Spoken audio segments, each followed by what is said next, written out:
Well, for the Cougars, they're not going bowling. Their disappointing season coming to an end yesterday with a win at Hawaii. Yeah, BYU avoids their first 10-loss season since posting an 0-11 record back in 1949. You remember that, of course. Yeah.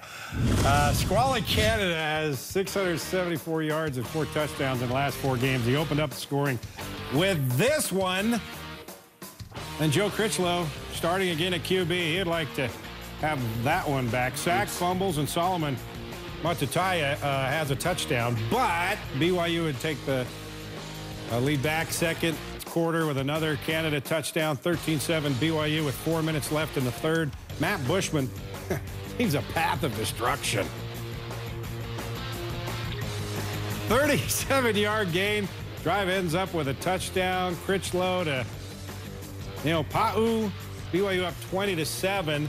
Former Alta High star Ammon Barker caught this 15-yard touchdown pass to cut BYU's lead to 7. But BYU would come away with the 10-point win to end their season. All right, Christian and David back with one last breakdown of the Cougars this season. Of course, in all the Cougars wins, the run game. They got back to it again yesterday. It's an easy recipe. BYU 285 yards rushing, Squally Canada 113 in the first half.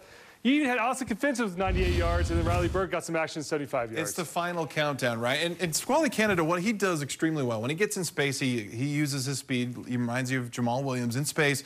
But the key is getting him in space, and this is what you got from the offensive line today. I mean, you look back at the UNLV game when BYU had success running the ball. It's all blocking up front. You're going to see Schoaf. You're going to see Tuni Kanuch. You're going to see Tijon Karoma. The whole offensive line got up on Hawaii's front seven, created these big holes, which allowed Squally to run through. And really the rest of the running back is really by committee.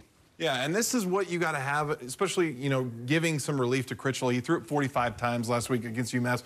You can't have that. But what I like the most, right, and when you get to a cut with Neil Powell, he had such a great catch on the goal line that really got this game going. Yeah, Critchlow did a fantastic job of managing the game. No interceptions, similar to what he did against UNLV. He came and managed the game well. Of course, we just talked about the running game.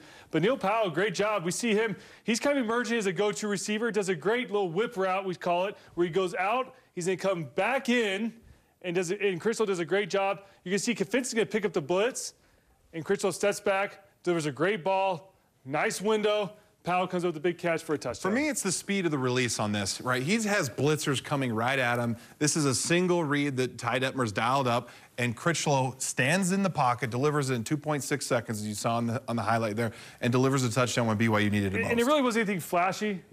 Critchlow came in, did his job. He didn't throw for over 300 yards. He let the running game do their thing, and he was able to come in efficiently past the ball. And he was able to handle the pressure that Hawaii was bringing. But what I like the most, right? I'm a defensive end, defensive guy, right? Taki is my kind of guy. Look at this first step that he has off the line. I tell you what, it's been fun watching Taki and Fred Warner this year. But look at the speed. Look at the get-off. He's already 3 yards up the ball compared to the rest of the defensive line. And the dip, like you said, you're a former defensive end. Talk to us about that. Right, and as he dips over here, but this is the bull rush that you're getting from Kairos. This is just speed, and this is just sheer strength as he's controlling a guy like a wheel here. And one arm at the end, and this is what you get from, as you have Taki. He just dips around with his shoulder, and the offensive tackle can't even get his hands on him. That's what you need him to. They're young players. You got a freshman and a junior coming back. This is what BYU has something to look forward to. That's what's exciting for BYU. You got a lot of young guys because of injuries this year. You have a lot of young guys that are able to come in and contribute. So BYU building that depth going into next year. All right, guys, it's Hawaii, okay? But will they have to make any changes in the offseason so this season doesn't happen again? Look, I think that's going to be obviously up to Tom Homo and Kalani Sitake to figure out what pieces we're missing this year. Obviously, injuries played a huge role in this. You had over 20 guys in the two deep that were injured. So coaching changes, we'll see. But players-wise, you're going to get a lot of guys back next year. Moroni Alulu Pututau, you get Bushman back. You get a lot of these young guys back, and a lot of the guys come back off injuries. Quarterback-wise, we'll see what happens. Critchlow, did he submit himself as a starter for next year? I don't know. That'll be all decided here in the offseason. Did he answer the question? Maybe not. He danced a little. I think there will be some people let go. There will be some changes on the coaching staff. I think there's 2 or 3 that will go. Ty Detmer is cemented as the offensive coordinator moving into next year. But for the most part, it's going to be minimal change. Just about every team faces change, but especially a team that finished 4-9, you would expect some kind of and listen, change. the coaching staff knows they dropped the ball this year too, right? It was no secret. They let their team down. The players didn't play well. You had injuries, but ultimately it's all in the coaches.